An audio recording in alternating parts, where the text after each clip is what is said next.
profundamente em dois momentos.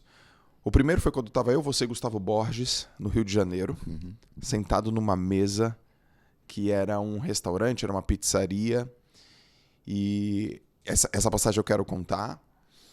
E uma outra, que eu vou começar com ela, que eu pedi, eu tava dando um curso. Bernardinho, você consegue dar um pulo aqui para falar com a galera? Vou. Ajeitou teu horário, pegou o voo, saiu do Rio, veio até Alphaville. Saiu de Uberlândia. Uberlândia, né? Isso. Palestrou e já voltou e já foi para outro. Foi assim, uma coisa incrível. E a gente sentou assim num espaço. Eu falei, Bernardinho, caramba. Medalha olímpica como atleta, medalha olímpica com feminino, medalha olímpica, campeão olímpico com masculino, 7 vezes no pódio como treinador e como atleta. Renome, escritor best-seller, reconhecido nacionalmente, reconhecido mundialmente, reconhecido no mercado, na indústria do vôlei, na indústria do esporte, na indústria do empreendedorismo, negócios, track record violento. Aí você me ouvindo assim, né? E eu falei, tá mais fácil dar treino agora? Aí você falou assim, as dúvidas só aumentaram. Tá mais difícil. Aquilo me marcou absurdamente. Aí você falou, por isso que eu tô aqui.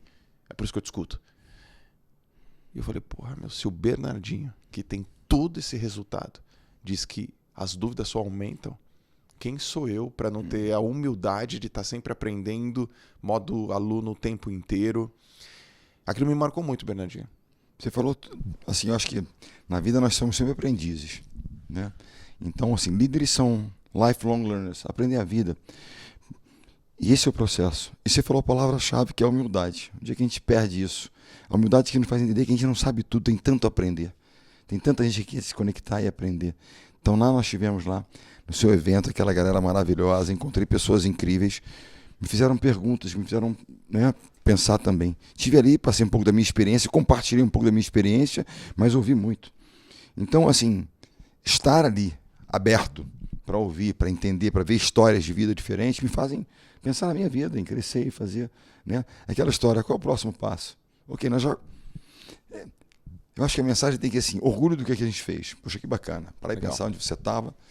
E muito interessante que você me disse, estávamos subindo aqui no elevador, você falou, olha, as pessoas falam do esporte, transição de carreira.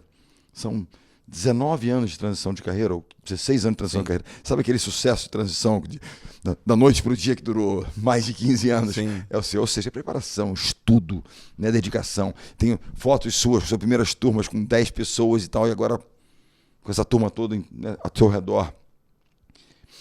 Isso é o processo, né? Eu acho que a única coisa que talvez eu tenha melhorado com o tempo é a qualidade das minhas perguntas. A qualidade das suas perguntas. Não é a qualidade das minhas respostas. Quando um treinador vem a mim e faz uma pergunta sobre alguma coisa, eu falo, bem, eu tenho uma resposta, mas não sei se ela é a melhor, mas eu tenho uma boa pergunta para fazer em relação a isso. Para que você, né? Muito bom. Eu acho que a mentoria é isso, é você fazer e provocar nas pessoas, através dos seus questionamentos, né, melhores perguntas. Eu não tenho as melhores respostas, melhores perguntas. Então você falou de coisas importantes, que é, primeiro, humildade. Humildade. E quando a gente faz liderança, que é um tema que me toca muito, assim, que eu quero olhar os grandes líderes e ver que eles realmente, por que são os líderes que nos inspiram, né? Se tem uma característica de um líder que é fundamental, é a humildade. E eu uso sempre aquela teoria da janela do espelho. Sim. Um grande líder, e você estava aqui, eu tive a oportunidade de vê-lo gravando assim na sua live e tal, com a tua turma aqui. Quando a coisa sai bacana, tem êxito naquele evento que você está realizando, que natureza for, tem êxito, você olha para o seu time e fala, pô, galera, obrigado. Pô, Malu, tá, obrigado, foi ótimo. Se não fosse por vocês. Quando é uma derrota, a coisa não sai bem, você olha para o espelho. O que eu poderia ter feito diferente? Sim. Por que eu não dei o suporte necessário às pessoas para que a coisa acontecesse legal? Isso é uma coisa que, quando você olha, né, para aquelas pessoas que são pretensos líderes, mas não são líderes, são apenas, têm um crachá de autoridade, quando há uma vitória, ele olha para o espelho e fala, porra, eu sou o cara. Quando há uma derrota, ele aponta dedos. Porra, ele não fez o que eu mandei, como se a gente mandasse em alguém. Se você não inspirar a pessoa a fazer aquilo que você, de uma certa forma, propôs, ele não vai fazer. Nós estávamos aqui conversando ontem sobre essa questão da cultura.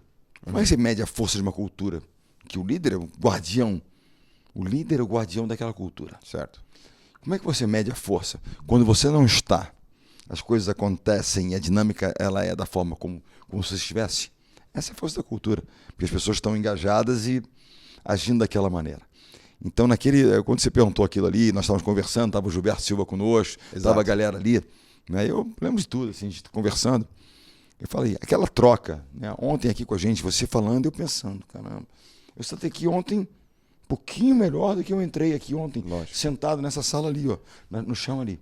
Aí nós fomos para a sala de chá, conversando, ele falou algumas coisas, falou de fé e tal.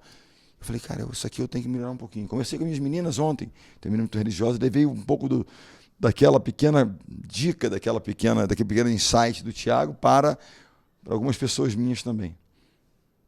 Esses pequenos percentuais de evolução, eu sou economista de formação, fazem toda a diferença. Juros compostos no final do ano serão um gap enorme nessa história. Então é nisso que eu verdadeiramente acredito. Eu quero estar em lugares onde eu possa ser questionado, onde eu possa me questionar, eu possa sair dali e tirar alguma coisa de melhor. E ir para um treino, mas já fiz tantas vezes, o meu treino tem que ser diferente, tem que ser um pouco melhor.